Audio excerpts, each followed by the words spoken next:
Final meeting of the regular season between Winnipeg and Toronto, Eastern finalists last year. These two teams have taken quite different paths this season. The Argos slipping to 4-8 in Winnipeg in contention for first at 7-5. Jomic's kickoff to Ken Winey. He moves to his left to the 25. Will try to get outside at the Winnipeg 30 and across the 35 to the 37-yard line on a cold and windy night at Winnipeg Stadium. A 27-yard return by Winey, a 65-yard kickoff by Lance Jomic. And Sean Salisbury will work this offense tonight, try to get them even more consistent than they've been in the past. Head coach Mike Riley feels they're not quite to the point where they can expect game in and game out the same type of production, but he said they're close. Salisbury has thrown for 1,116 yards in his last 3 games.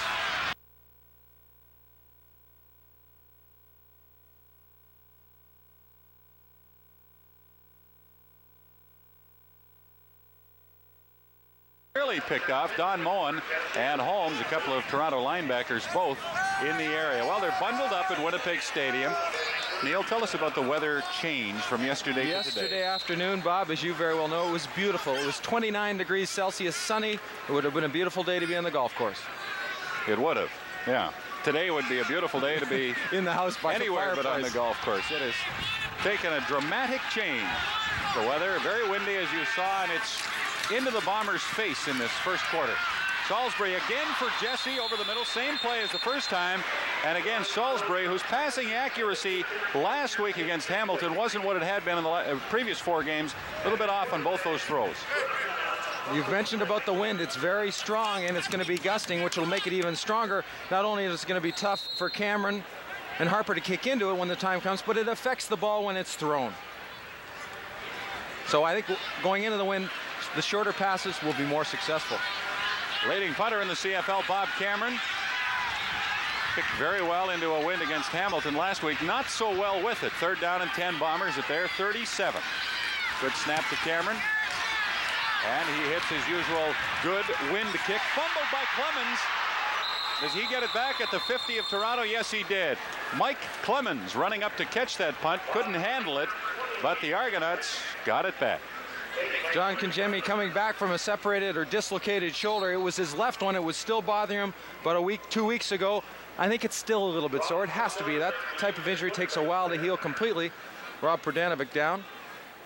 That was a 29-yard punt by Cameron, which might not sound very good, but when you consider the wind factor that he faces, that was a good kick. In the last, I would say 10 or 12 yards of it, it was dying. Well, it not only dies, it starts to move away from the returner, and you think you might have it and you work underneath the ball, but that wind keeps pushing it away from you. So it's going to be more difficult to return the punts into the wind. Snapping the ball, it's going to take a shot from Harding. Now under control, downfield, is going to try to find the ball. Seems like that slide, almost a... Well, he suffered a torn bicep last year, Neil, and I'd hate to think it happened again to him, but it looked like he hurt his right arm, and maybe in that bicep area, that's where he grabbed when he went down. So we hope it's not that. Now they're looking at his left hand or wrist. Rob Prodanovic from the University of Calgary.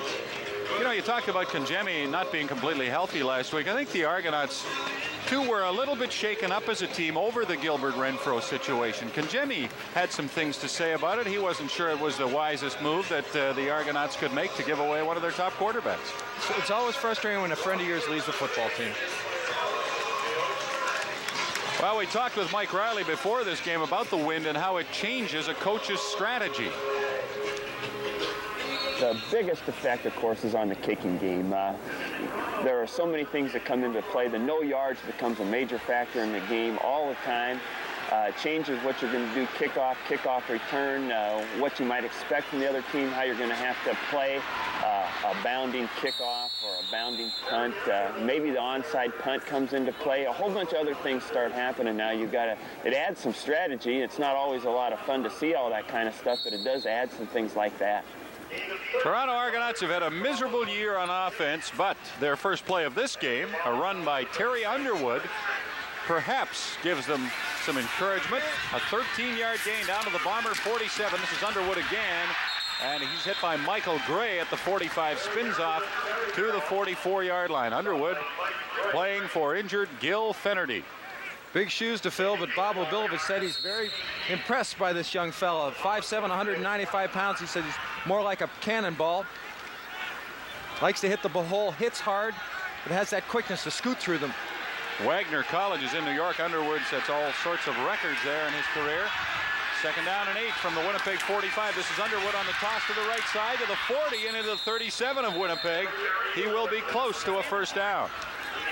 Not wasting any time seeing and reading the block, watching what happens, and then getting up the field. Watch the lead block by the fullback. Goes laterally, then straight up field. Good block by the fullback to give him that gap, and he just projects himself well ahead.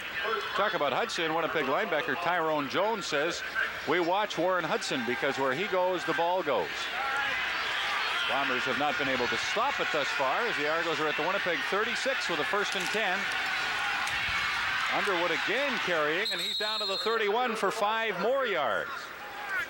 Bob Obilovich is aware, and most teams are when they run the fullback situation, a big fullback like Hudson who's going to lead block for their tailback, there has to be some key breakers, and I think from the Argos we'll see those key breakers be counters. Sometimes they'll get the handoff going towards where the fullback's going, then coming back the other way. Or putting Ryan Hansen at slot back and running to him. Actually, one of the things that Toronto's offense has done reasonably well this year is run the ball. 2nd and 5 from the Winnipeg 31. Kajemi lots of time, has a man open down to the 15-yard line, and that's Willie Snead, the new wide receiver playing his first game in the CFL. Snead from the University of Florida. Kajemi is holding on to this football. You'll see when he wants to throw it is right now, but he can't. Snead isn't open, so he goes to the next level of the defense and it slows down and gives Kajemi that place to throw the football. He read the defense well. For the Argonauts, a very impressive first possession. Underwood carrying right side to the 10, gets away from Weston, is down to the 6-yard line of the Blue Bombers. And that looks like it'll be another Toronto first down.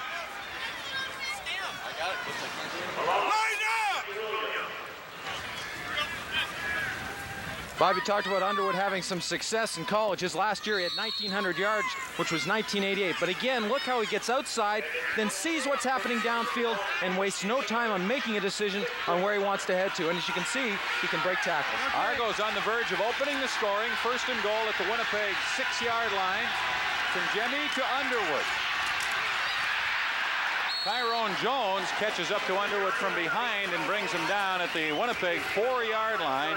A gain of 2 by Underwood, who has been very busy on this first series of Toronto's. A good way to keep warm. Watch on the left side of your screen when Tyrone Jones makes the move, comes straight down the line of scrimmage. Underwood hesitates just for that second to read it, but Tyrone Jones and his quickness and his nose for the football takes him to where it's going. Those are the kinds of plays Jones made routinely when he was here before. The Toronto Argonauts have put some extra blockers in. 2nd and goal from the Winnipeg 4-yard line. I guess I should say they put some bigger blockers in, not extra ones. Kajemi fakes, looks in the end zone, lots of time, throws, and it's no good. The ball was dropped by Tony Visco, but there is a penalty flag. Tony Visco, the intended receiver, as the Argos come up with a play that Winnipeg likely has not seen, and Toronto is perhaps not used. Forward pass interference. Winnipeg number 30, first down. Daryl Sampson, did he tackle Visco before the ball got there? Well, I think you're going to see a change of direction by Visco. He's going to go down. The pattern where it is not open right now. Visco tries to come around and change direction and gets tangled up with Sampson. Sampson gets in his way when he wants to, when he tries to make that move, and he's called for it. 1st and goal from the 1 with the penalty. Underwood carries over the top. He's in the end zone for a touchdown, but there's a penalty flag. Offside. Winnipeg decline. So the touchdown will stand, and what a great start for the Argos. They've used up, Neil, 5 minutes plus on this drive. They've taken it in for a touchdown, built some confidence along the way. They couldn't have asked for a better beginning. No, the confidence builder. The touchdown's coming right here, and you can see the hands. The placement of the hands are offside within that 1 yard, and the plane is broken just by Underwood. He gets airborne. A 9-play, 59-yard drive. Underwood has his first CFL touchdown, and the convert by Chomick, and the Argos have a 7-0 lead with 9:14 left in the opening quarter at Winnipeg Stadium.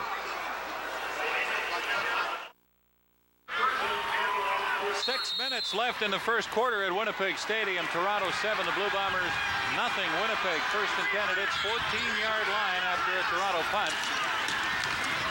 Handoff goes to Tim Jesse, and he's across the 15, maybe to the 16-yard line for a couple.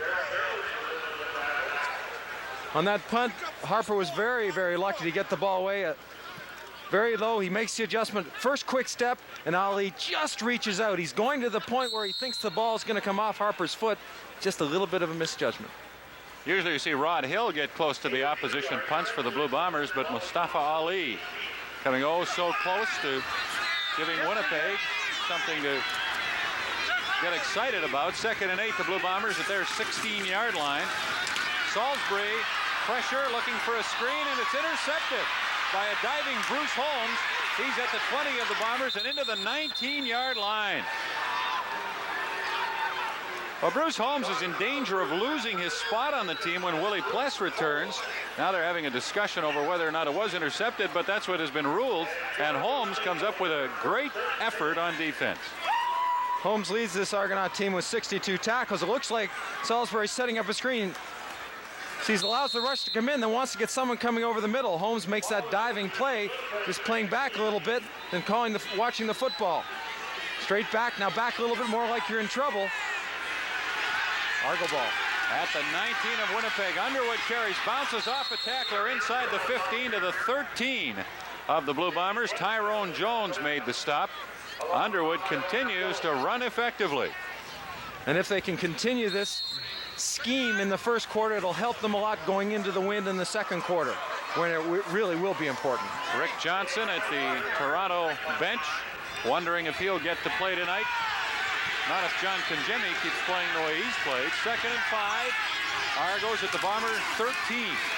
Conjemi into the end zone, but he overthrows the intended receiver, Willie Sneed, who was well covered by Les Brown.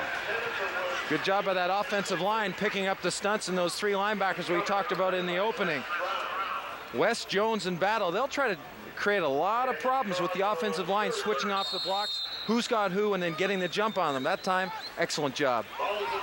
Lance Chomick got off to just a terrible start to the season, kicking field goals. He's been better since the first few games, but overall, not the percentage that he's grown accustomed to. He'll try a 20-yarder. Conjemi holding, the wind at his back, and he's got it through there. 4:01 left in the opening quarter. It's now Toronto 10, Winnipeg nothing. With 4 minutes left, first quarter, take the ball at their 35 after a Lance Chomick field goal. Salisbury faking, wants to throw, gets some pressure, dumps it off to Cochran. It's tipped in the air and caught by Lyle Bauer, who gets across the 40 to the Winnipeg 41-yard line. The play started with Lyle Bauer with his hands on the football, snapping it, and it ends up turning into a bit of a receiver. Play action, pulls out, zips the ball in here after he gets away from, hits him right in the chest. Cochran caught him off guard, and Bauer just pulls it down and becomes an offensive player. Usually when an offensive lineman catches a football, it's illegal, but not that time. It bounced off Cochran. The Bombers get 6 yards out of it, and that's their second best offensive play of the night. And they're 2nd and 4 at their 41-yard line. Salisbury, long count, hands off to Jesse, right side, across the 45 to the 46 for a Winnipeg first down. The ball came loose. Ed Berry grabbed it, but the play had stopped.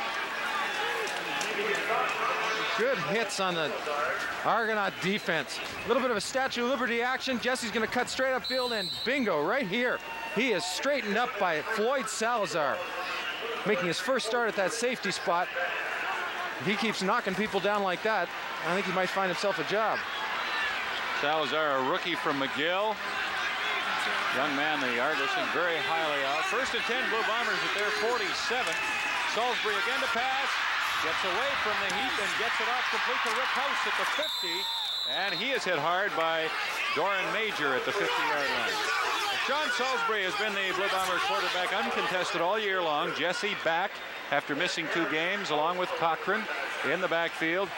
Perry Tuttle is out tonight. Ken Winey starts for him at wide receiver. Fabian Rhymes inside, and James Murphy, the main man of that receiving core. In the offensive line, the guards are Molly and Black, and they'll share some playing time with Nick Benjamin tonight. 2nd down for the Blue Bombers from their 50-yard line. They have 6 yards to go. Closer to 7. Salisbury drops back, looks to the sideline, throws no good. Rick House not able to catch the ball. It appeared to be catchable, but the Winnipeg offense is stalled again. We thought Toronto might do what Hamilton did a couple of weeks ago, was putting an awful lot of pressure on Salisbury quickly, being the blitz and keeping the defensive line up in their lanes.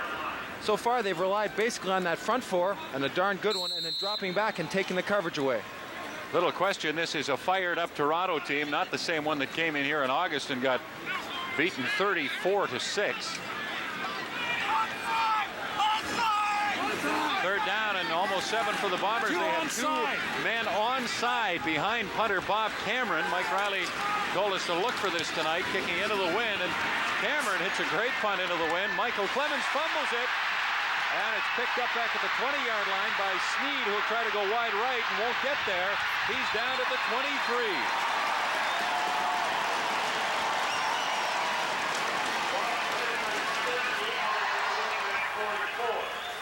There's Don Moen of the Argos, a real iron man in the CFL. Toronto 1st and 10 from its 23-yard line. A handoff to Underwood, tripped up in the backfield by Romel Andrews, and he'll lose a yard, maybe 2.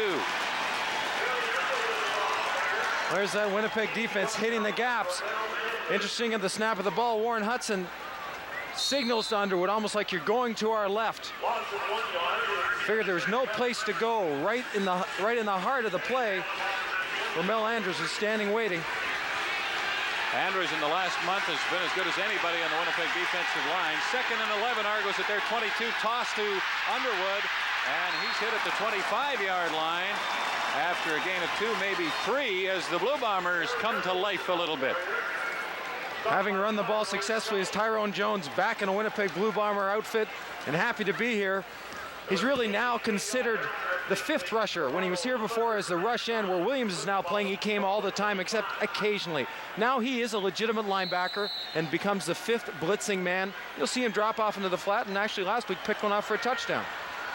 3rd down and about 9 yards to go for the Argos, and this punt nearly blocked again. It goes off the side of Harper's foot. He gets a good bounce, though, as William McCall doesn't read it very well, and he's back at his 28-yard line and then down at his 22 as a penalty flag comes down. Time is out in the first quarter. We'll have to see what happens with the penalty, though. 58-yard punt by Harper with the bounce and the misplay by the Bomber return man. No yards. Toronto number 68. 1st down. So it's 1st down for the Winnipeg Blue Bombers. The teams are changing hands for the 2nd quarter, but a quarter can't end on a penalty, so there'll be one more play. You never know who's going to come. You can't put your hands in your pockets or that muff and try to keep warm after you've punted the football. You have to assume someone's going to try to knock you down. And Rod Hill just did that to Harper. I'm sure Harper, when he goes down, will have that head on a swivel from now on. Well, I tell you, last week against Hamilton, Osbaldiston gave Rod Hill a shot from behind, which Osbaldiston got a penalty for, and I wonder if Hill was maybe thinking about that when he gave it to Harper. Bombers from their 44. Salisbury's pass is dropped by Terry Cochran. And that play will end the first quarter. It's been all Toronto. They lead the Blue Bombers 10-0.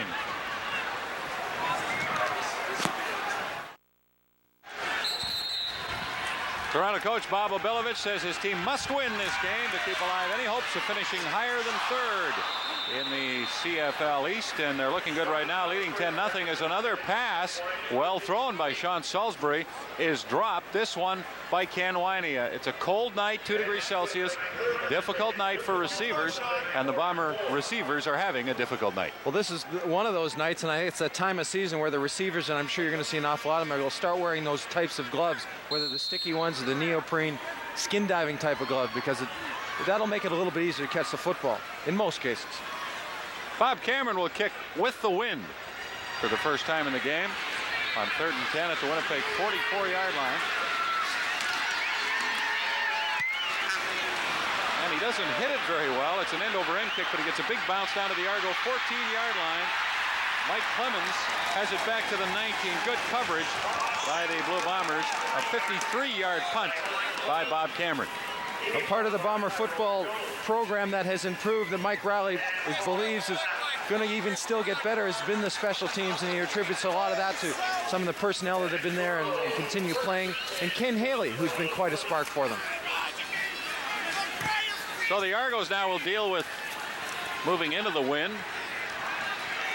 1st and 10 from their 20-yard line. Jimmy hands off to Underwood again on the left side, and he'll gain 2, maybe 3 yards on the play. Well, the Winnipeg Blue Bomber defense is one of the best in the CFL. Stan Mikowas, the nose guard, with Andrews and Gray, the front 3. The linebacking core, Quincy Williams serving as a rush end. Battle, Weston Jones, outstanding linebackers. The rookie Ali starting at safety. Les Brown back on the corner. He missed the last game. Petway played the corner. He's now back at halfback. Jemmy on 2nd down, puts it up long down the right side. No good. Intended for Curtis Bell, a Canadian rookie receiver of the Argos. But we could see the effect the wind had on that throw. Well, it's going to grab the ball, especially if it's not a tight spiral, and push it up. Jemmy, a bit of a key breaker there, sending most of the movement. Warren Hudson like it's going to be a sprint left and taking 4 steps and going to the short side of the field. Glenn Harper played with Calgary from 1986 to 88. Went to the NFL to try with San Francisco this year. Released and brought back to the CFL to Toronto, and Hank Olisic was let go by the Argos.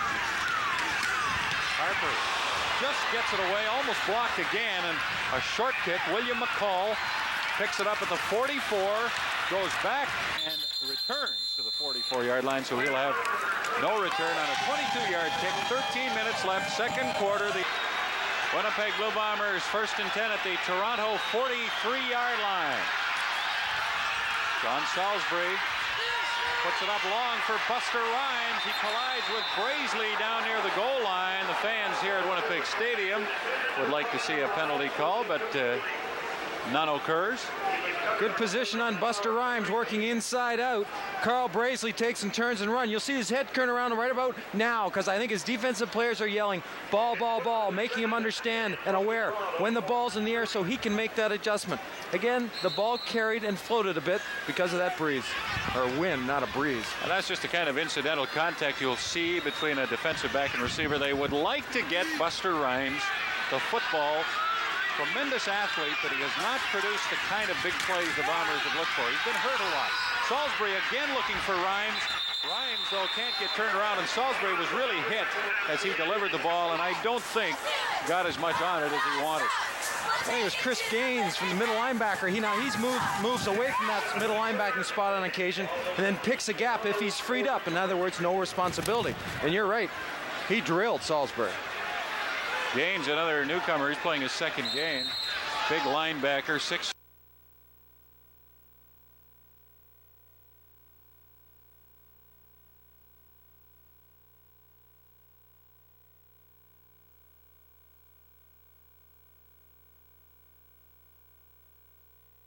Just the kind of player you want at linebacker.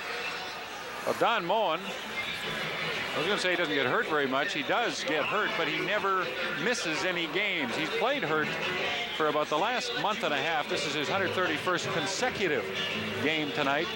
Some players can play with pain and keep playing better than others, and Moen is certainly one of them. Talked a little bit about the Chris Gaines earlier. Football seems to be in his family. His brother Greg is a linebacker for the Kansas City Chiefs in the NFL. He has a younger brother Brad who now is playing at Vanderbilt. So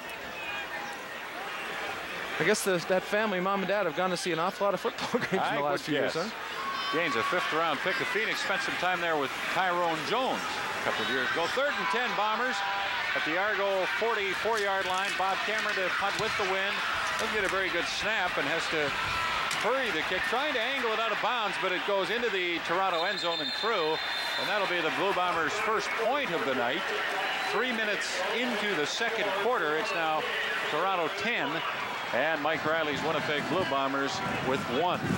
But you're right, he was trying to angle that ball out of bounds so they could try to pin the Argonauts, who are against the wind, deep in their own end. Now they get a better field position, a little bit more room to move.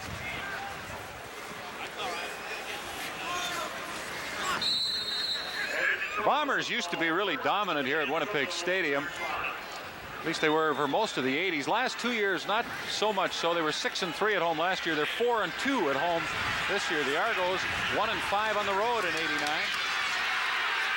But playing well tonight, and one of the reasons is Terry Underwood, who has 6 more yards to add to his total, running to the Argo 41 for a gain of 6. Underwood with good power. That's what impressed him with Bob Obilovich. But once again, is able to go away from a bit of a pile, and the quick feet get him around that pile and stray upfield. Now, I think if they continue to have some success, we might see some play action off of Underwood, so Conjemi can throw the football and draw that defense in. 2nd and 4, Argos at their 41-yard line. Conjemi looks like he's changing the play.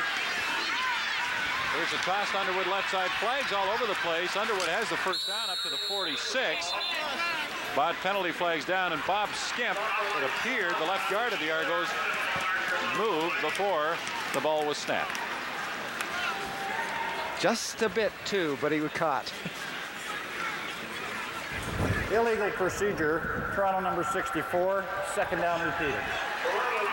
He just lifts that hand up right side of your screen, right there. You whoops, and then you try to freeze. I love it when you move early and then you say, they didn't see me. I'll stand still. They'll know. They won't see me. Well, the Toronto Argonauts have run the ball almost exclusively on offense tonight. 14 running plays, only 3 passing plays. Winnipeg, quite the opposite. They have been putting it in the air with very little success. 2nd down and 9. This is a passing situation for the Argos at their 36. Conjemi looks for Sneed, got his hands on it, but couldn't bring it down. Les Brown with good coverage. Now, I wonder sometimes when you get the wind at your back, do you feel you should throw the ball more like Winnipeg is doing? Maybe we should get their ground game going. That'll help set up the run because, you know, as the Argonauts proved, that consistency and continuity that you can work towards early makes a difference as the game goes through. Well, look at Glenn Harper punt this football from the Winnipeg end zone. Harper kicking into the wind. Number 20, William McCall. Harper has a block this time. Rod Hill got to it, and the Bombers will get it into the end zone. Paul Platney.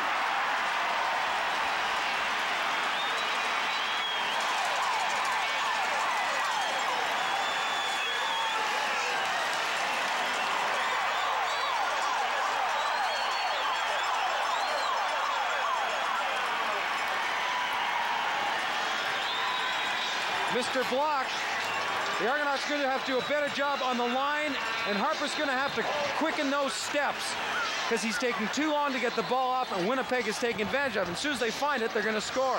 Paul Platney gets it into the end zone. Rod Hill gets his hand on it off of Harper's foot.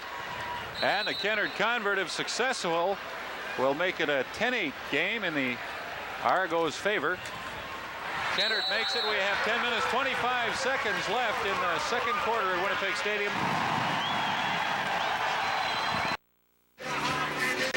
The person on the back of the golf cart is Dr. Bob Jackson, orthopedic surgeon for the Argos. So we'll get the shoulder pads and sweater off Conjemi and take a very close look. Well, as they look at Daryl Sampson of the Winnipeg Blue Bombers, who has hurt his knee.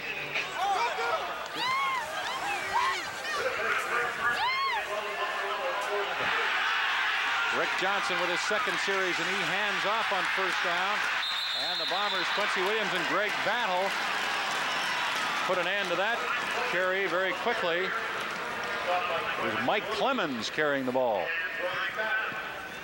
Well, we could see Clemens as we have right now at halfback. He could line up at slot and wide receiver. He's the type of athlete that gives Bob Obilovich a lot of versatility.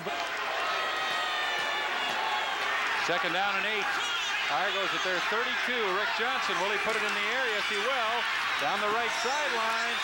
And no good. Intended for Curtis Bell. Rod Hill with the coverage. Rick Johnson has thrown his first pass since returning to the CFL, and it went incomplete.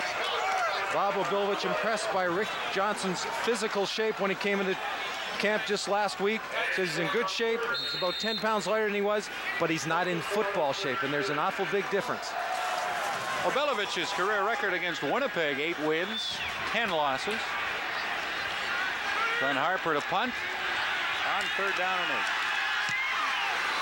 This time he doesn't have a lot of pressure, but he doesn't hit the ball very well either. And it bounces down to the Winnipeg 49. McCall picks it up, backpedals, and returns it to the 47, maybe the 48. With 5:50 left in the first half, and the Argos leading 10-8. Daryl Sampson with a bruised right knee. You see him pushing on it, trying to find the spot. Maybe they can put a pad if it isn't right on the kneecap. Otherwise, you just have to worry about it later, get some ice on it when the game's over. And you know, you talked about James West and Haley being banged up. This is the type of year, the time of year, Bob, when there aren't too many players in the field and aren't pretty well banged up. And this is the type of night, Neil, where those bruises come just a little bit easier. A cold night. Sean Salisbury not having a good night, but he's had some help in that area with receivers dropping passes. This one is caught by Buster Rhymes, and he's to the Argo 53-yard line, and that'll be close to a Winnipeg first down. A strange circumstance. Buster Rhymes gets a lazy pattern off and then comes across the field. The man in chase, who I thought was a linebacker initially, was Harold Hallman, number 70. A little bit of a freelance by a defensive lineman. That's the first completion of the second quarter with the wind at his back by Sean Salisbury. But again, we can't put that all at his doorstep, as Winey dropped a catchable football, and he's had 2 or 3 others dropped.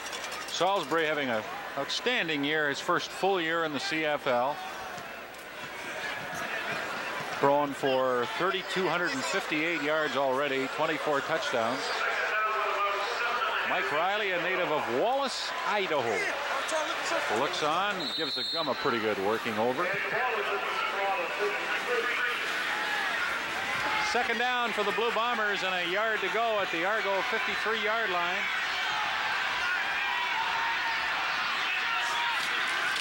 And it's a fake. Salisbury has a man wide open. Faby at the 50 to the 45 and into the 40, maybe the 39 of Toronto. Great play selection by the Bombers. Short yardage play action to the right side. They have Matt Pierce lined up. Fake to Jesse.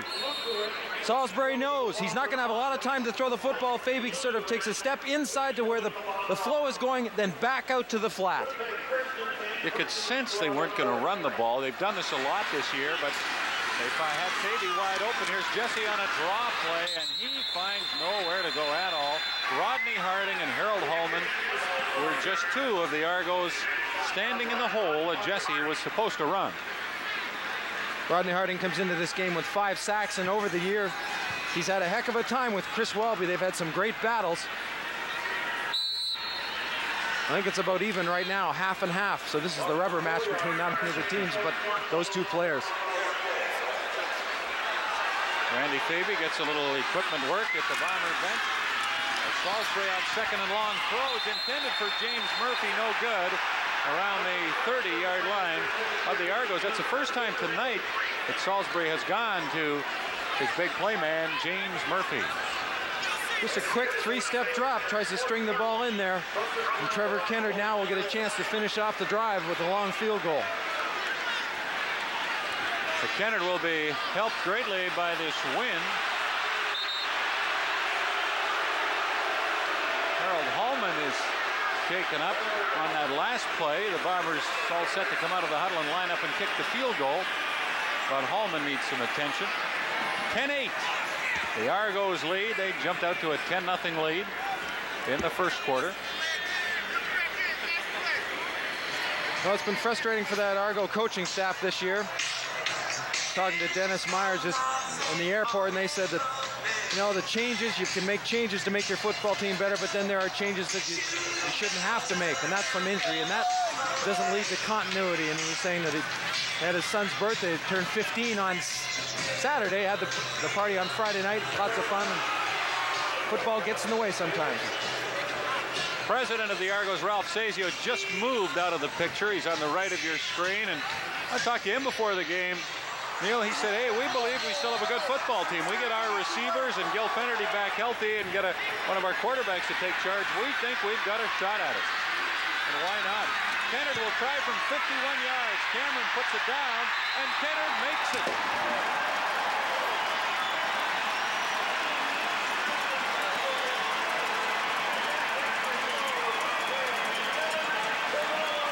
It's really pretty basic. You do it so many times. A hug to a couple of teammates. Just because the wind's behind you, you don't try to strike the ball any harder or any softer. You just do what you've been doing like it's a convert. Piece of cake. Kennard very nonchalant about it. Comes to the sideline, jumps up and gives a couple of his teammates a high five. He's now 20 out of 27 on the year. He doesn't get a chance to try many of those long ones. From outside the 50, the Bombers seldom ask him to try a field goal. And he doesn't like that. He likes to think he can make anything from inside center field. Well, he made a 51-yarder with the help of the wind. Rick Johnson on first down finds Darrell Smith for a gain of 5 yards from the 35 up to the Toronto 40-yard line. A little bit of congestion. Willie Snead will go past Smith right there. Now Snead's got to keep going upfield. He can't wait for the ball to be caught. He's got to try to take those defenders upfield so Smith has less people to deal with. Less congestion. Darrell Smith playing with a 14-stitch cut on his index fingers.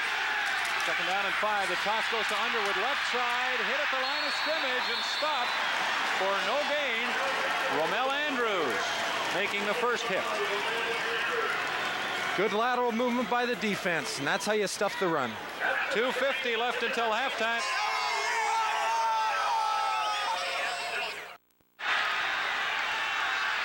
Argos 3rd and 5 at their 40. Glenn Harper will punt. Bombers don't try to block this one. They set up a return, and Harper gets another poor punt away. The Bombers fall on it at center field and draw a no-yards penalty.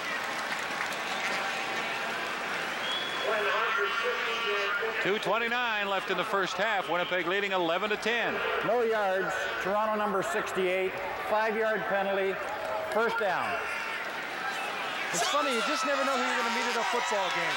How about a Calgary Stampeder a few? Howard Field, Dan Wicklund, Landry standing up there.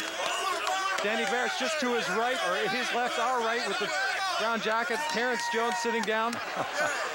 You just never know who's going to drop in. It's amazing. Stampeders on their way home from Ottawa as Salisbury tries to hit Ken Winey. Calgary with an hour-and-a-half stopover at the airport, so they thought they'd breeze over to Winnipeg Stadium with their sports coats on and sit out here in this beautiful warm weather tonight. Yeah, they're dressed for it, aren't they? Well, the cold isn't going to bother them after that win over Ottawa. The Stampeders 8-5.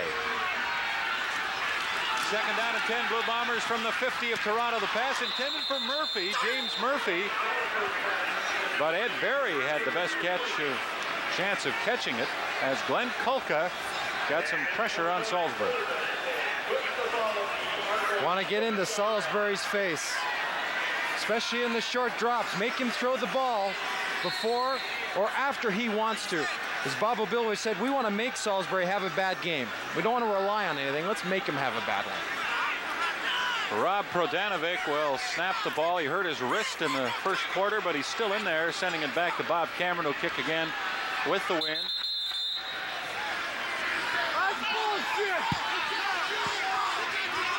Play is held up. Well, if he has a problem with the football, he has the right to put his hand up and say there's something on it. We want a new football. And that's what he does. Tries to get comfortable, just squeeze it a couple times. He said, no, I want a new one. I don't recall when I've seen that, but Prodanovic, I don't know what he didn't like. Maybe he looked up and saw an Argo that he didn't like the look of. Cameron kicking, gets a good high boot away. The wind sails back to Clemens at the 5, can't handle it, and he's down at the 3.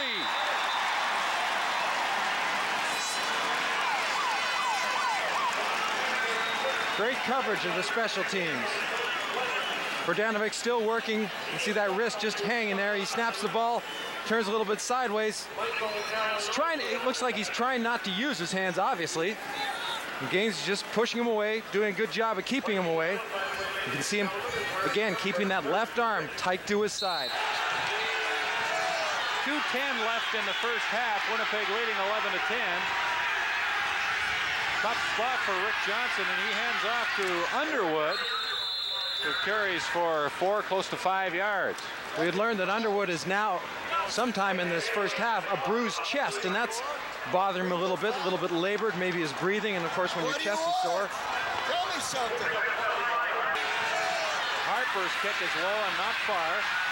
Grabbed at the 40-yard line by McCall, who's back to the 45 and then returns to the 43. McCall's done that on just about every return tonight. He goes back about 4 yards and then gets a couple of them back again. The Bombers are very high on McCall as a kick returner, but he's not showing them much to get excited about tonight. The main thing is get the ball, hold on to it. A minute 33 left in the first half. Bob Obilovich seeing his team down by a point after leading the Blue Bombers at the 43 of the Argos with a chance to move into position to get more, and actually they're in that position now. Here's a reverse. Buster Rhymes fumbles the ball, and a flag comes down on Glenn Kulka, who really laid a shoulder into Salisbury after he fell on the fumble by Buster Rhymes, and that'll be a rough play penalty. Spearing, Toronto, first down. Here's the reverse, right off the ball, Rhymes. See the handoff's a little bit low, and Rhymes caught looking downfield. Salisbury's got the ball, he's got it put away. And Kulka just tries to jar it loose. Kulka plays the plate, releases off of Black, then comes down. Kulka called for Spearing, and he put his helmet in the small of Salisbury's back. Hey, he was on the ground. The Argonauts feel Salisbury was fair game, and he certainly was, but the officials rule not for that kind of a hit. So the Bombers have it at the 37. Cochran carries and gains a yard to the 36. A minute 24 left in the half. Do you think the referee still would have called if it had been anybody else other than a quarterback? Possibly not. But I think they should protect the quarterbacks to the ultimate. Come on. And let's go. that's a topic we could debate at length as well, but You're right.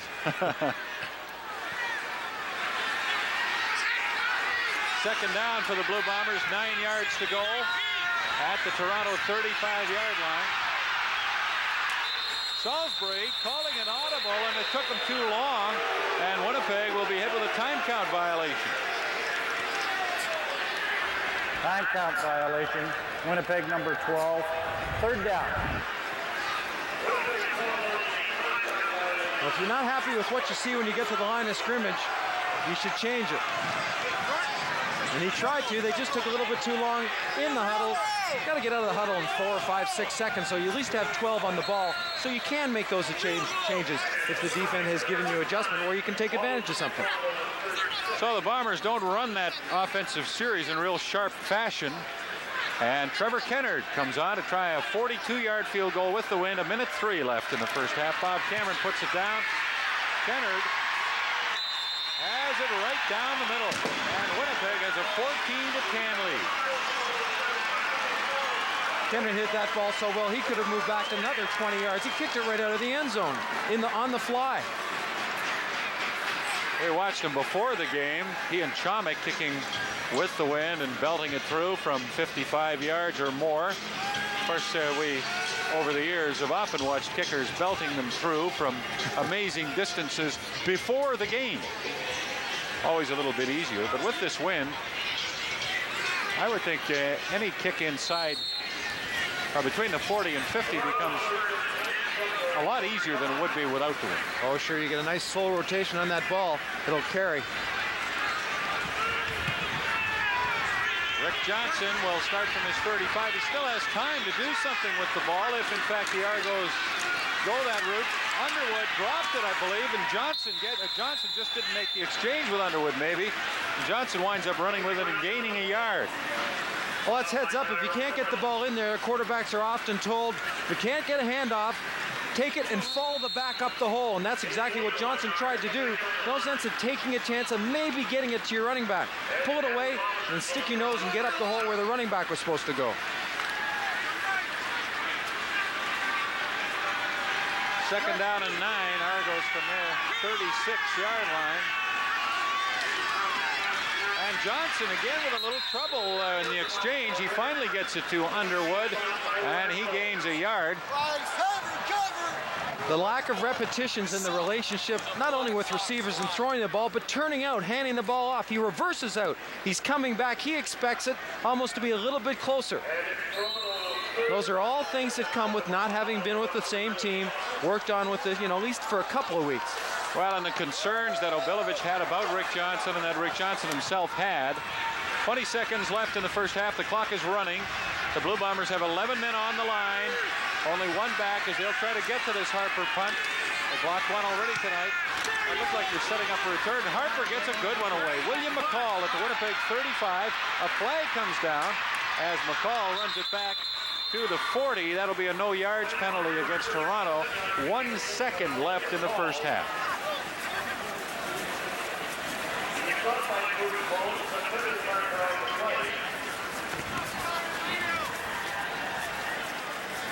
It's got to be tough covering punts in this wind. No yards. Toronto number 37. First down. The last thing you want to do is look up for the football, too, because inevitably, as soon as you do, someone just taps you in the side of the head with their helmet and puts you on your back. Well, the Blue Bombers have the ball at their 50, and Trevor Kennard was on the field to try a long field goal, and now they've sent the punt team out there. And so they'll ask Bob Cameron to just unload and hopefully get it into the end zone. But the Argos call a timeout just as Winnipeg was lining up to punt. So we'll have a 30-second wait, and both teams will have a chance to discuss what they're going to do. After the way Kennard kicked that last field goal, I'd line him up 7 yards deep and boot it, because he's got the range with this wind. Well, and Kennard has likely helped author this by talking to Mike Riley. He sure he is always there saying, hey, Mike, I can kick it. While Trevor is 70 yards. Yeah, but I can kick it. Riley enjoying it. Bob Padilla, one of his assistant coaches, on Riley's right. Kennard will try a 67-yard field goal. Cameron puts it down, and Kennard gets it in the air, but it'll come up short. Bounces to the 5-yard line, and it's returned by the Argos out across the 25-yard line. So the first half is over. Toronto led 10-0, but the halftime score has Winnipeg in front by 4. Now it is snowing here at Winnipeg Stadium. Started just as the first half ended.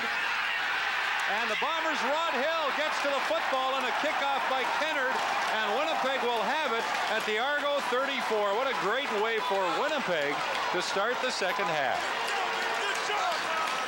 Well, I think it's in design. You want to chip it up to the left side, find a hole. You've got guys on the left side sprinting down. This one's Rod Hill, and again, the presence of mind. Don't try to grab it and recover the ball. Just control it and knock it out of bounds. Great play. Well, Hill has been the star tonight with that play and the block kick earlier. Tim Jesse on a first down carry, and he gains about 3 yards off the left side.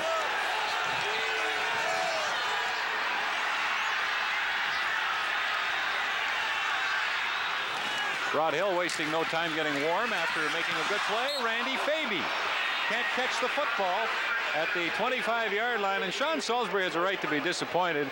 His numbers are terrible, and it's not all his fault. No, quarterbacks know, and unfortunately, when the ball's on the money, Rick Johnson knows this as well as anybody, it should be caught. I mean, it's a nicely thrown football. He's more frustrated that it stops the drive and they have to settle for a field goal, because Salisbury wants to put it in the end zone. Field goal try from the 37 into the wind. Cameron, good hold.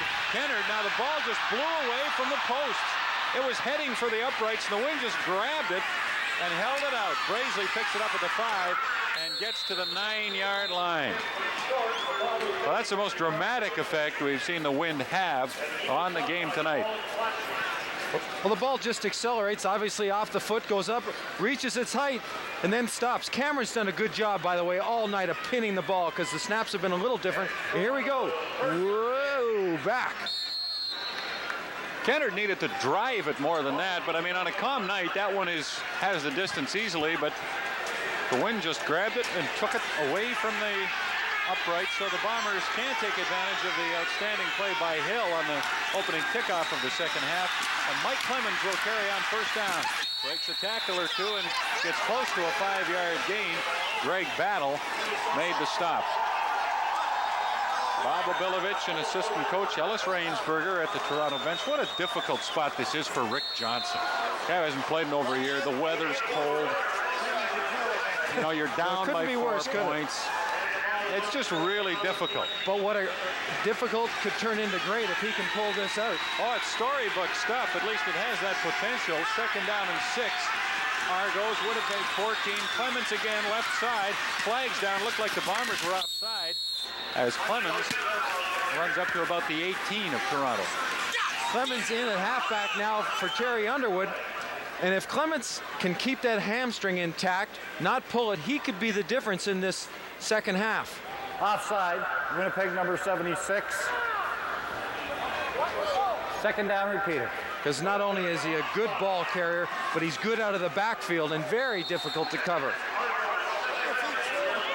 But he is bothered by a hamstring injury. Neil, as you point out, it seems like half the Argos have hamstring problems. Not that many, but a lot of them do. Second down and a yard with the offside penalty against Winnipeg, and the handoff over the left side goes to Ryan Hansen, and he gets about 3 and a Toronto first down. Spoke earlier about if you have success with your running game, why not start some play action? Maybe now is the time. Run some play action on first down. Fake to Clemens. Start to get the ball downfield. Now, you might be wondering what happens if Rick Johnson gets hurt, and that's a scary thought for the Argos, but Paul Mazzotti, a receiver, would go in and play quarterback. And I don't think any of us want to see that, least of all Mazzotti and Bob Obilovich. Rick Johnson looking for Eric Hoskins deep downfield, but he overthrows the intended receiver. First time Johnson has thrown deep since taking over from John Kangemi. There's Kangemi at the Argo bench. So the fact that he's there would tell us that he is not seriously injured. He had his neck jammed and he has muscle spasms. Also having Kangemi in the sidelines is going to help Johnson when he comes off. They can sit down and talk about situations. Second and 10. Johnson to pass. Has some time in the pocket. Left side. Darrell Smith, the intended receiver, nearly intercepted by Les Brown. And then a flag comes down. And Brown is reacting as though interference will be called against him as Mike Riley takes an anxious look across the field. Forward pass interference. Winnipeg number 15. First down. Good break for the Argos, gets them out of a bit of a hole. Johnson, split backs, good protection. The backs are staying in to help out Ryan. Hansen gets a block. Les Brown comes up to the outside and just a little bit of a jar. That's what it's called. Otherwise, I think a pretty good jump on the football. There's always going to be contact. You know, you can't get around it. Well, the Argos got the better of it that time. They're up to their 33. Winnipeg looked to be offside as Johnson throws again for Darrell Smith, knocked away by Ken Petway. Greg Battle of Winnipeg says it's against Toronto, but it's against the Blue Bombers. So we won't count on Battle for any accurate penalty calls. Offside, Winnipeg number 35, first down repeated. Tyrone Jones offside. So the Argos are moving upfield with the help of Blue Bomber penalties. 4 minutes into the second half, 14-10, Winnipeg leading Toronto. And Mike Clemens with a toss to the left side. And he battles across the 40 up to the 41. It was a 1st and 5 play, and it got the Argos 4 yards. Quick toss to the short side of the field, trying to cut off that corner, so Clemens has some room to move. Argo offensive line, Ian Beckstead at center, Skemp and McHugh the guards, Prunster and Schultz the tackles. Done a good job tonight. Second down, just over a yard. Argos at their 41-yard line. Toronto with the win in the third quarter. Handoff goes to Clemens. And he gains 2 or 3 yards. And the wide receiver on the right side, Paul Mazzotti, looked to me to be a couple of yards offside. The flag comes down. Mazzotti looked right at the referee when he started early. He looked right at the referee, wondering if he saw him. Offside, Toronto number 88. Second down repeated. And he did see it.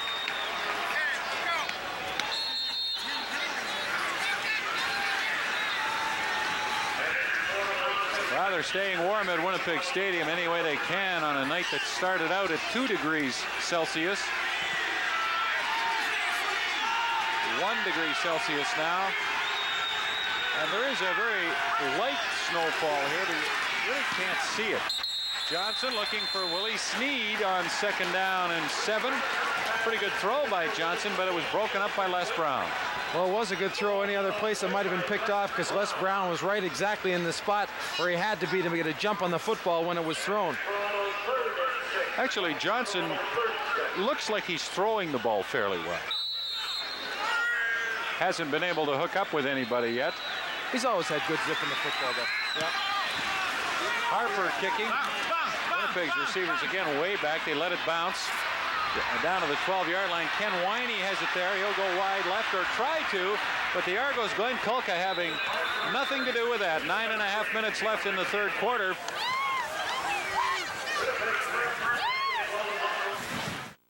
Winnipeg Blue Bombers have scored 14 consecutive points since the Argos jumped out to a 10-0 first quarter lead.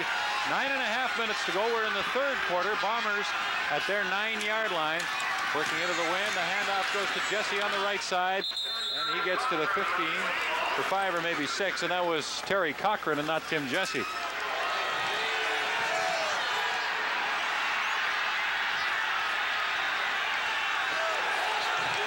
Tim Jesse, left side carry on 2nd down and 4. And he did not get the first down. He had to get almost to the 20 and is stopped at the Winnipeg 17. That's what the Argos wanted. 2 and out. Defense do their job. Try to keep the Bombers in their end. Normally Rob Pradanovic would be in snapping the ball. It'll be Greg Battle, I would think. Neil Pradanovic hurt his left wrist in the first half. And Scott Reddle is going to snap. Reddle, Battle, and Pradanovic all snap the football long. And it'll be Reddle to Bob Cameron. 2 men now will line up behind Cameron onside. One of them is William McCall. Big rush by the Argos. Cameron just got it away. And catching it on the run is Mike Clemens. He may take it in the end zone. He does. The Blue Bombers have the ball bounce back toward them, and they're all retreating to get out of the way. Clemens scoops it up, and is a big alley to the end zone. Flags down all over the field. But those would be no yards against Winnipeg, I would guess. And that's exactly what it is. We've mentioned how tough it is. Into the wind. There, the fella's onside behind. There's another one to the far left. End over end kick. The ball gets a funny bounce, and Clements almost on a full run. People trying to back away. Ken Haley sees the ball, tries to back out, and Clements just, as I said, gets it going full blast. Everyone's backing up, trying to get rid of it, away from the ball. Big play by the Argos. William McCall was one of the men who lined up onside, and he just stood and watched the punt. The intention of that is to have those guys run downfield, maybe recover it. At least that's what one would assume it is, but it didn't work that way. The Argos back in front, 17-14, 8:07 left, 3rd quarter. Winey had himself a whale of a football game the last time these two teams met. I know Mike Riley was hoping for the same type of game tonight. Winnipeg won that game 34-6 here at Winnipeg Stadium August 29th after losing August the 10th to the Argos in Toronto 20-12. They'll measure for the first down. 2:26 left in the 3rd quarter. Winnipeg will have the wind in the 4th. And believe me, it has not gone down at all since the game began, if looking at the flags is any indication. What do you think, Neil? About an inch, and I do think I'd go for it. Short by an inch. Well, we've talked about the weather as it is at the Winnipeg Stadium. We had a phone call here at Winnipeg Stadium from some of our friends who are watching CFN up in Tuktoyaktuk, Northwest Territories, and it's a lovely day up there. +6, it's clear and calm. And we wish we were there. Yes, and Well, we wish we had their weather, please. that's right. We'd take +6 and run with it right now. That would be like a Chinook. Third down and inches, literally, for the Blue Bombers at their 45. Sean Salisbury keeps off the right side. He needed only to get the football to the 45-yard line, which he did, for a first down. And the fans applaud here at Winnipeg Stadium as first downs have been rare for the Blue Bombers tonight.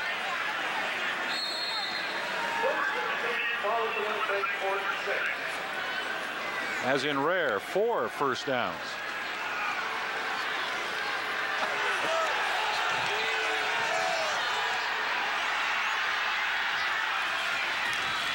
Salisbury back to throw for Randy Faby. And Faby was looking at the ball over his left shoulder, but the wind just carried it away to the point where Faby had absolutely no chance to even turn and make an effort. And Salisbury took another pretty good hit. Boy, he sure did. He got a real whack from Kulka. Well, the Argos have been able to run the football much more effectively than Mike Riley's Winnipeg Blue Bombers. That's been a big story as Toronto leads 20-14 with 1:25 left in the third quarter. Bob Cameron has to kick into the wind at least one more time. Third and 10 at the Bomber 46.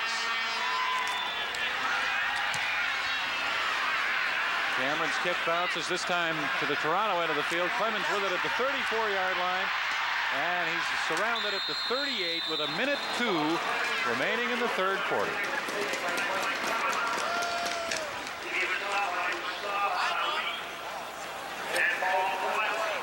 Redl snapping the ball, gets jacked up pretty good by Harding. And his right hand down. Well, they may have to go to Greg Battle yet as their snapper. Here's Clemens, a little dump pass from Rick Johnson. Nice move by Clemens to get to the 41 with it and gain 3 yards. Scott Redl receiving some attention. See that arm hanging down. He took a heck of a shot, as I said, from Harding, who just unloads on him after the ball snapped, and you're really vulnerable as a center. In some cases, I've seen them line up 2 and 3 just to come in and jam them because they want them to snap that ball, get erratic with it, and flip one over the punter's head. Second down for the Argos from their 41-yard line, between 7 and 8 yards to go. Johnson with a toss to Clemens, flags all over the place, as there was, again, premature movement. And it's procedure against the Argos. The Bombers will decline the penalty, and Toronto will have to punt. 66, right tackle, Kelvin Prunster.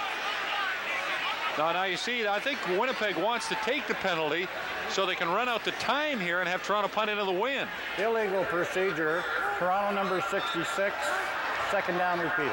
There's no hiding that one. That's good 3 steps. Kelvin Prunster, there are 4 seconds left in the third quarter. Toronto was all set to punt if Winnipeg had declined that penalty, but now they've taken it. And the Argonauts are going to punt anyway. That's a good move. Sure, second down and 12. So they will use the last few seconds of wind that they have. That's right. No one ever said you can't punt on second down. And Harper gets a good one away. And Les Brown has trouble with it. Finally gets a handle on it back at the Winnipeg 15-yard line. And is out to the 14 or so. The Argos have a 6-point lead here at Winnipeg Stadium. Starts at Winnipeg Stadium with the Blue Bombers down by 6. First and 10 at their own 15-yard line. And with the wind at their backs. Kerry Cochran with a first down carry. And he gets a yard, maybe 2, as Winnipeg has not been able, Neil, to run the ball effectively tonight. The middle linebacker, Chris Gaines, who's only been in the league a week and a half, is moving around nicely. And this time he's on the far outside, blitzes to try to get pressure, and really runs right into the play. From the 38, second down, the pass to Murphy, and he makes the catch at the 25. and nearly got away from Ed Berry, forced out of bounds at the 30, but finally James Murphy becomes a part of the Winnipeg offense. And when he's not a part of it, it's usually not doing very well. Well, I don't think there's any question that the Bombers have receivers that can catch the short passes, the 5 yards out or the quick slants, and turn them into big plays. Well, that completion has improved Sean Salisbury's numbers for the night, which are rather poor. Murphy again, same play, and it gives Winnipeg another 10-yard gain. Even looked like that ball was tipped at the time. I think fancy drive, the defensive back man stop, comes out, back to the football, and just gets the first down marker. James Murphy having another good year, 46 catches, 863 yards, 7 touchdowns. He's headed for his 6th 1,000-yard season in the last 7 years.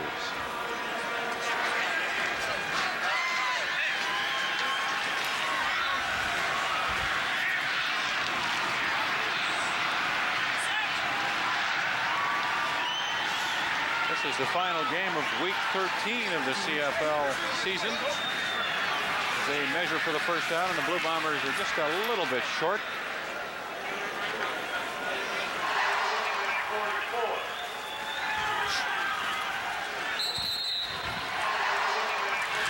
Salisbury on second and inches keeps and gets the first down up to the 41. Well, the Stampeders were 6-12 last year. They're 8-5 this season.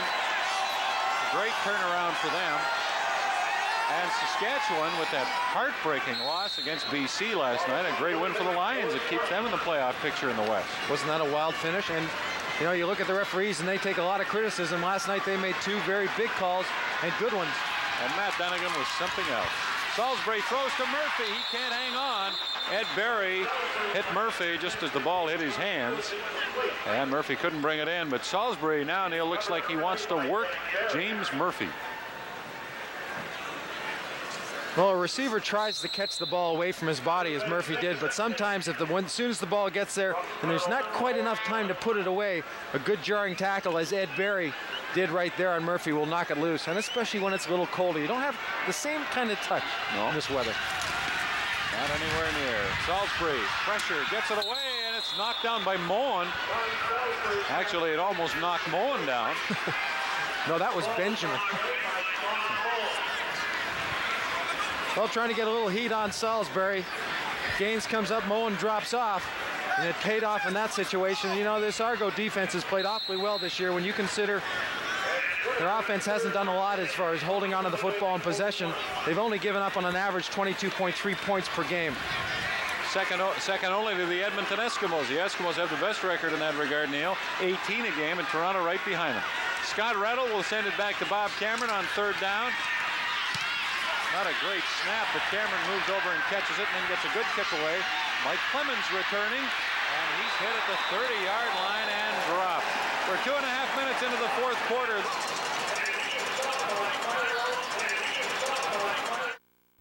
Browsing the web without NordVPN could mean sharing your personal data with more people than you think. Get NordVPN and protect your sensitive data from being spied on. NordVPN. Online security starts with a click.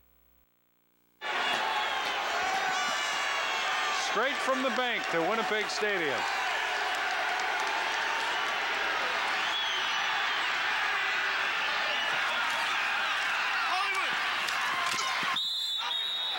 Rick Johnson throws incomplete to Darrell Smith.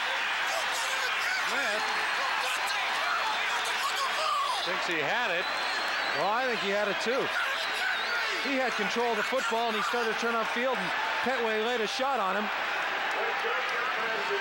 Straight up, right to the flat. Wide receiver goes down to pull the man deep. Hey, that's a catch. Yeah. Plain and simple. Had control. It came loose on his way out of bounds. It should have been a reception and a 5-yard gain for the Argos. But it'll be 2nd down and 10 from the Toronto 31. We're 3 minutes into the 4th quarter. Argos lead by 6, but they're going into the win now. Johnson throws, no good, intended for Darrell Smith. But Johnson looked like he was just happy to get that one away and prevent a loss. you know, we gave you some statistics on the Argo defense and how tough they've been this year, considering how many times they've been on the field. That offense has only averaged something around 16 points per game. 17 actually, but that's pretty low.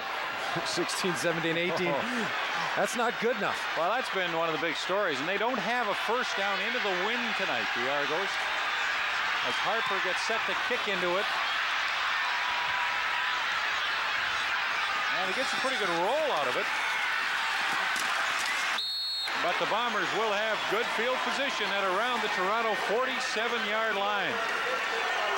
And you can tack onto that good field position probably another 5 yards for no yards.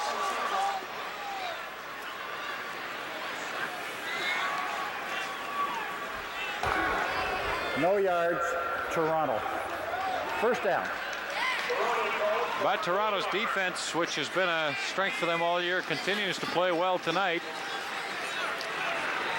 And there's a look at the effect of the wind again. The Bombers hope that it holds up now. They wouldn't want to see it die down. The Argos would love to see that. Winnipeg with the wind with them in the fourth quarter. A no yards penalty puts the Bombers at the Argo 38-yard line. Salisbury wants to throw and does, complete to Buster Rhymes. And Rhymes can't get away at the 35-yard line. Good tackle, one-handed tackle by Gaines, and that's some doing against a big, strong man, Buster Rhymes. And it looked like he had some room on a cutback. Well, looking back in the last play before this, well, that was a 15-yard penalty for no yards. I thought against the wind, they were giving 5-yard penalties. Well, that's normally what they do and what they've done tonight, but not on that play. Ken Winey makes a pretty good catch on a Salisbury throw down at the Argo 27-yard line, and that appears as though it'll be enough for a first down on an 11-yard gain. Real good catch by Winey, having to turn around, adjusting, and almost falling backwards, making that catch. Well, they are going to measure. It's not clear that it's obviously a first down, so Sean Salisbury will come over and talk to Blue Bomber head coach Mike Riley.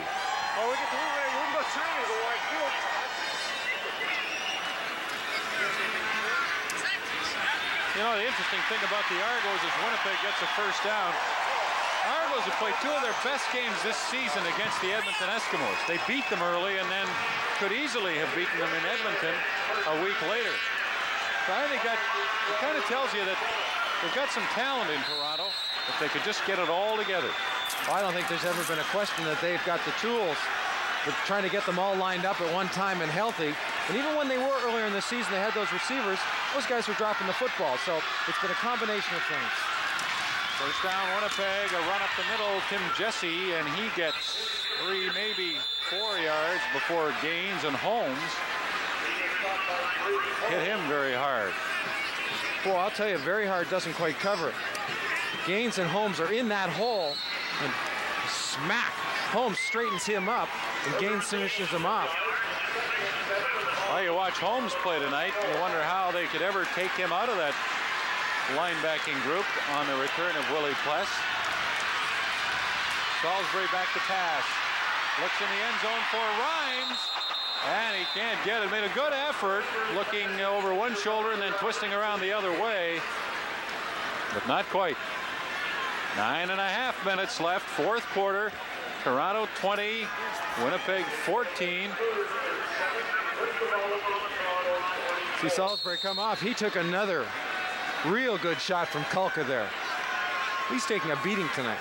And he took a beating against Hamilton last Friday. Kennard will try a 31-yard field goal. Bob Cameron has it down, and Kennard has it through the uprights. And it is a 3-point football game. The Toronto Argonauts lead 20-17.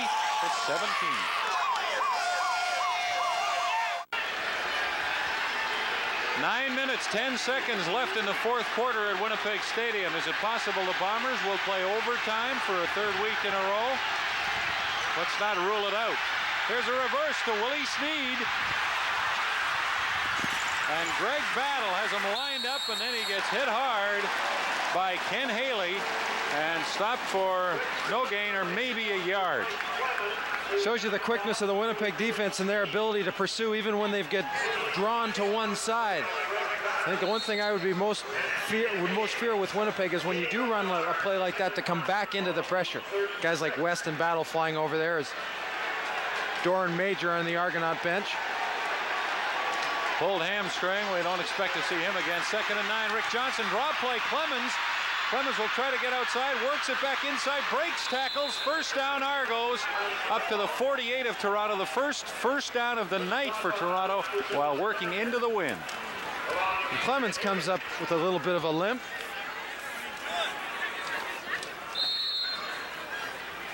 Good run to get them the first down. Well, he's a tough character. Physically, you know, I don't know if he could take the pounding all year from that halfback spot, but well, he's taken quite a pounding since he took over from Underwood. And has held up well, and he'll carry it again and finds a room up the middle to center field of the Bomber 50, 12-yard gain. Mike Clemens at 5'5", 170 from William and Mary. And what a job he has done. And Underwood played very well until he took the shot on the chest. He has a badly bruised chest. Could come back in if he has to. Well, and he might have. He might have to. You can see Clemens holding the back of his right leg. Just when things start to look bright for Bob Obilovich, someone pulls down the curtain. Well, Obilovich has to be greatly encouraged by what he's seen tonight from his team, which has gone through all sorts of adversity, players getting hurt. The Renfro thing again, which, you know, had to be unsettling. But they're playing a whale of a game tonight in foreign territory.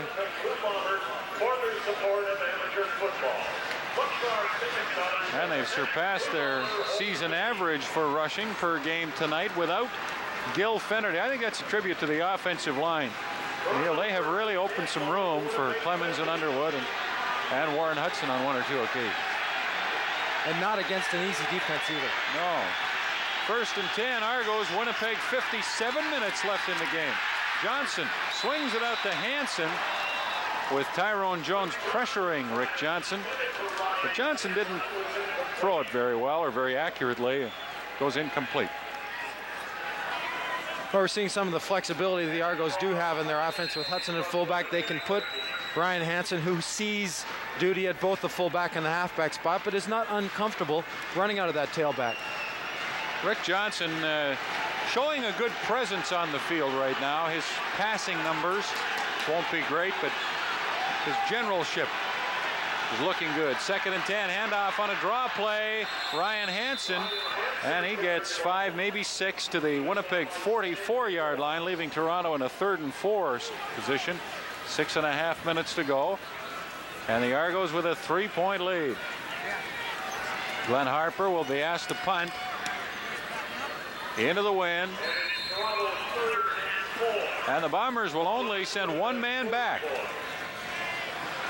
11 on the line of scrimmage to either set up a return or try to get to Harper. The blocked one in the first half. Paul Clatney getting it for a touchdown. And they're coming, and I think they got a piece of it. The ball will go out of bounds at the Winnipeg 25-yard line. 6:08 left. 4th quarter. Argos leading by 3. Winnipeg Blue Bombers from their 24-yard line, first down. Sean Salisbury gets away for a moment and then is sacked back at the 13-yard line. Gaines was there, but so was Glenn Kulka. And Kulka has been a prominent man on the Toronto defense tonight, and they've had a lot of them. Well, that enthusiasm that he carries into most games that he plays is showed tonight, because he's been close on a number of times, and this time he won't be denied. Black's doing a good job of blocking him and trying to keep him the outside, but Kulka just muscles through him, adds to his sack total by 1. And I don't think he's had any of those migraines this evening. Been bothered by headaches. Kulka had to miss a couple of games, but he's been a headache for Winnipeg tonight as Salisbury tries to hit James Murphy, misses him, and then hears about it from the Winnipeg fans. On a day like this, you expect a person not to get cramps, but Mike Clemens does have cramps. And that's his only problem. I guess that's good news. It means he hasn't pulled that hamstring. One thing I was going to point out that the Argos have done a pretty good job tonight getting their arms up in front of Salisbury when they've thrown the ball. Don Mullins knocked a couple down. I think Harding got his hand on that one. Third down for the Blue Bombers, and 20 yards to go from their 14-yard line. 5.5 minutes left.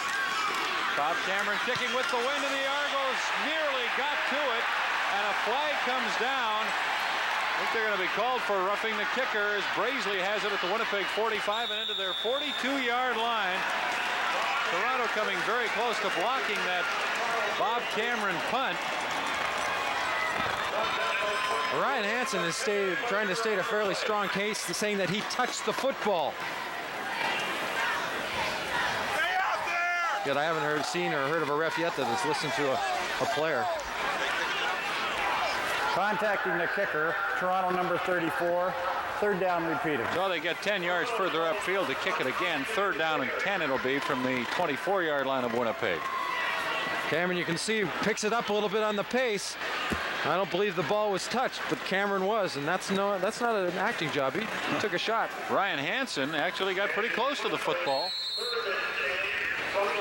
and got very close to Bob Cameron. So Cameron will get a chance to kick it again. He didn't kick that one very far because of the pressure.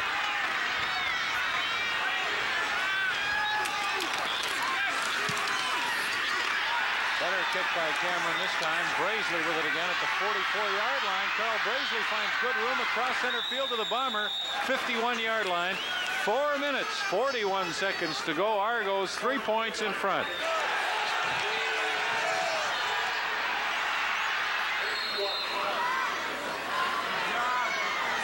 Rick Johnson leads the Argos back onto the field, and Neil, again, he hasn't completed a lot of passes or anything like that, but we've spotted some things about Johnson I know you like.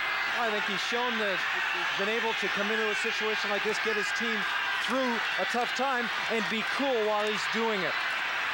Has the understanding of what's going on, can make the reads, and not make any silly mistakes to this point. And that's important. Clemens a 5-yard carry off right tackle. Well, Johnson has never lacked for poise and confidence. And you see him in the huddle, directing traffic. I mean, he's really taken charge. And yeah, you need your quarterback to do that. If he doesn't, it affects everybody. 2nd and 5, Argos at the Bomber 46. The toss to Clemens, left side, and he is hit by Mikowas after a gain of 2. So Toronto will have to give the ball back to the Blue Bombers. You know, we can't credit one man with 100 yards rushing this evening, but we can credit the position, the tailback spot for the Argos between Clemens and Underwood. They've got themselves close to 100 yards, if not over, and that's important. Clemens taking that pitch, going the inside.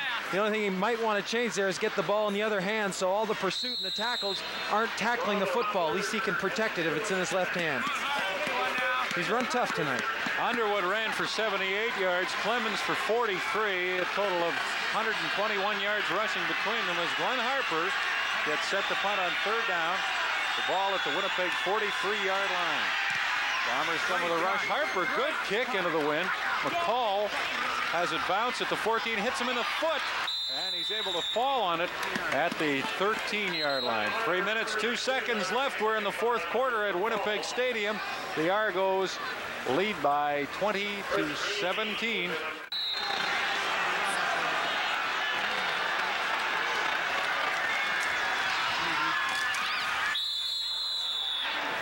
Three minutes left at Winnipeg Stadium, 2:54 to be exact, as a Sean Salisbury pass to Ken Winey is incomplete. The Bombers at their 13-yard line will now face 2nd and 10, and they're down by 3 points. The story of the game, a blocked punt for the Bombers and a touchdown by Clatney got them back into it after they fell down 10-0. But Mike Clemens with a punt return for a touchdown, restoring the Argo lead. John Kajemi injured in the 2nd quarter at quarterback for Toronto, with Johnson coming in and doing a nice job, as Salisbury lays it out deep for Buster Rhymes, but he wasn't able to get to the football.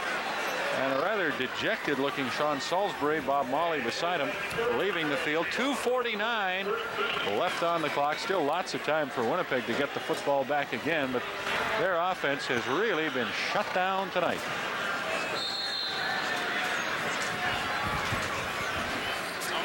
This will be the 26th punt of the evening, and it'll be 13 each when Bob Cameron has finished kicking this one.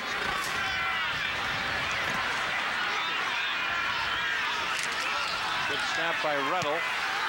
Cameron, end over end, but he'll get a big bounce out of it. Misplayed by Braisley, who comes down with it. William McCall runs him down at the Toronto 53-yard line. 2:38. The time left now in the fourth quarter. Two last-minute words to Rick Johnson by Bob Obilovich before he goes in. Trying to give his quarterback just a little bit of an edge, helping out.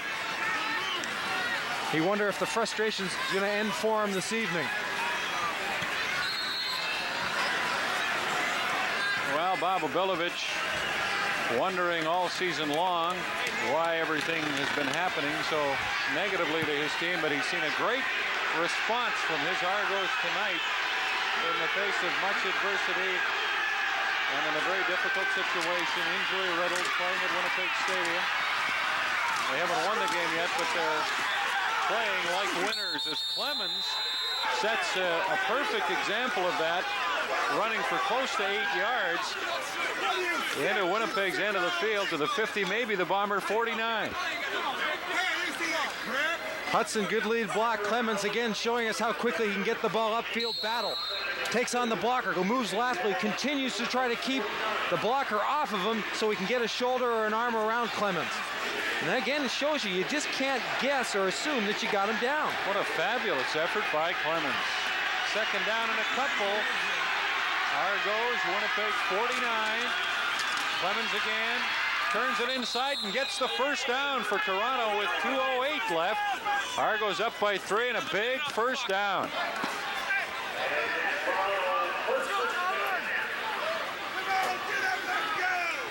Mike Clemens again showing possibly a few of those problems of having cramps earlier, which is hard to believe in this weather. That offensive line of the Argos, Schultz, Skemp, Beckstead, McEwen, and Prunster coming off and giving the scat back time to hit up there and find themselves some yards. First and 10 Argos, Winnipeg 46. Clemens again, they're going to work him till he drops. He's down near the 40. Ken Haley made the tackle. Clemens has showed us on a number of runs tonight a nice little shuffle to change the direction in his ability to accelerate out of that shuffle. Finnerty has those same skills. Watch this little hop coming up here, right there. It just goes through the air, doesn't plant, sort of drifts through his cuts. And then when he lands, explodes. Second down and 5 from the Winnipeg 41. Will they give it to Clemens again? You bet. And this time Ken Haley hits him just as he approaches the line of scrimmage. And that's the kind of a defensive play the Bombers needed with 1:22 left. And the Argos ahead by 3. So this one is going to come right down to the end. Johnson taking the snap has used every second of the 20-second clock. As the Bombers call a timeout, he's getting the snap of the ball at 2 or 1 seconds. So they're using everything to their advantage. Well, again, and those are subtle things that a veteran quarterback That's will do right. that can be the difference between winning and losing. And he might also mention when he's in the huddle, you know, keep the ball in bounds. If you get the run spread out wide, don't run out of bounds. Don't stop the clock. 35 running plays by Toronto, 15 passing. And much different from Winnipeg's side of it, 19 and 29. But you almost knew when you got up and walked out of the hotel this morning with this weather starting to come on that the team, at least I thought, the team that was going to run the ball more effectively had a better chance of winning the game. And the Argos, of their 15 passes, have only completed 4. But they're leading 20-17, 1:22 to go. Glenn Harper to punt on 3rd down and 4. Low snap, Harper scoops it up nicely and gets a good kick away. William McCall lets it go into the end zone. and concedes a single point. So now the field goal will not tie it for Winnipeg. They'll have to take it all the way down and score a touchdown if they are going to win the game. And Harper is excited about the contribution he has just made. I'm sure his heart skipped a beat when that snap came back and hit the ground, but he hit an excellent punt, nice and low. And that's a big point, an awfully big point. Is very deliberate, always has been, but now he has to adjust, and you see he speeds up a little bit in his first step and then slows down to try to become very, very accurate, methodical, like he always is. Bombers from their 35. Salisbury to James Murphy up at center field. A 20-yard gain. A Winnipeg first down. 1:07 left. All kinds of time for the Blue Bombers to get down there and score. They trail by 4. And they'll go without a huddle. Well, we're not going to have overtime. We know that much. Salisbury back, throws, and this will be intercepted. Reggie Pleasant with it.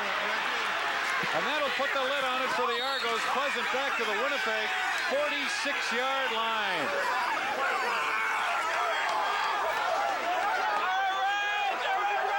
The same type of play to the other side as Bob Obilovich tries to keep everyone calm, focused on what they still have to do with 53 seconds left.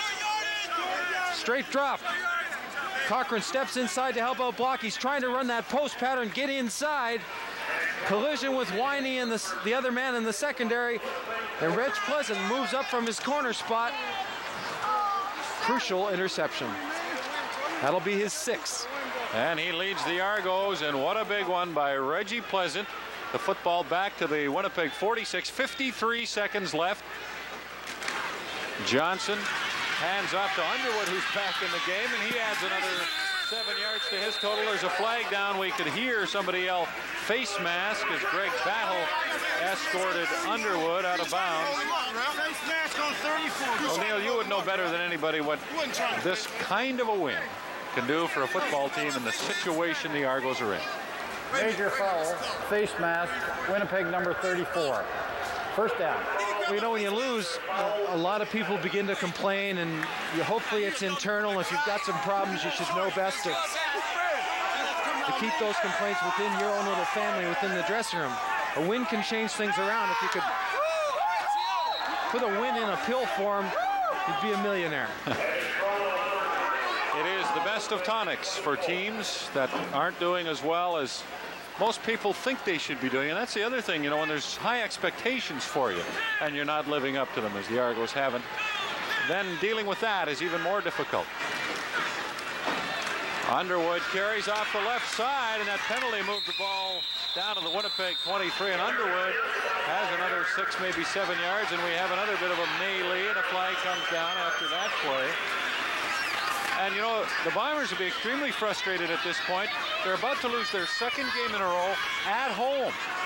And that is most unusual for this Winnipeg team. Well, when we talked to Mike Riley before the game, the question was asked, do you expect the Argos, Objectionable conduct, Toronto number 64, 2nd down. to be highly motivated, obviously, for obvious reasons? And he said, yeah, but so are we. I mean, we lost at home last week. We don't like to lose. No one does. We should be bouncing back with the same type of enthusiasm and desire to win the football game. Well, that's right. He wasn't conceding any motivational edge to Toronto simply because of their difficult situation. The Bombers could move into a first-place tie with Hamilton with a win tonight. 2nd down over for the Argos. Hand off to Underwood, right side. Greg Battle has him wrapped up after a gain of 3 or 4 yards. Chelsea, Jillian, how you doing? The drought's over, baby. I love you both. See you tomorrow. Well, that sums it up pretty well. The drought is over.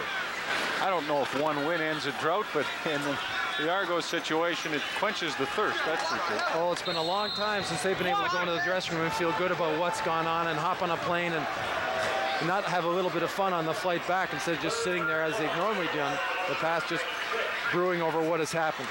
The clock down to 24 seconds left. It's running. The Argos Chomik will try a 33-yard field goal. He has the distance and the accuracy, and the Argos Argos now lead 24-17 with 14 seconds left.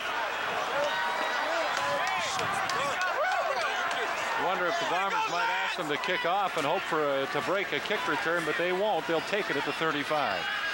An important kick. Lance Chomick is able to rebound on an important situation. Earlier on in the season, there were many times where he'd turn and walk away from that and head to the end of the bench. Lance Chomick, one of the many Argos who struggled early with his kicking, but a field goal for him there that makes it a 7-1 game. Clemens and Underwood, two of the stars for the Argos tonight. Salisbury just floats one up there down into Argo territory, and it's intercepted by Wiseman. There are penalty flags down. And Wiseman is just going to run up the clock, which he has done. And whether or not that penalty flag will have any effect, no, it won't. The game is over.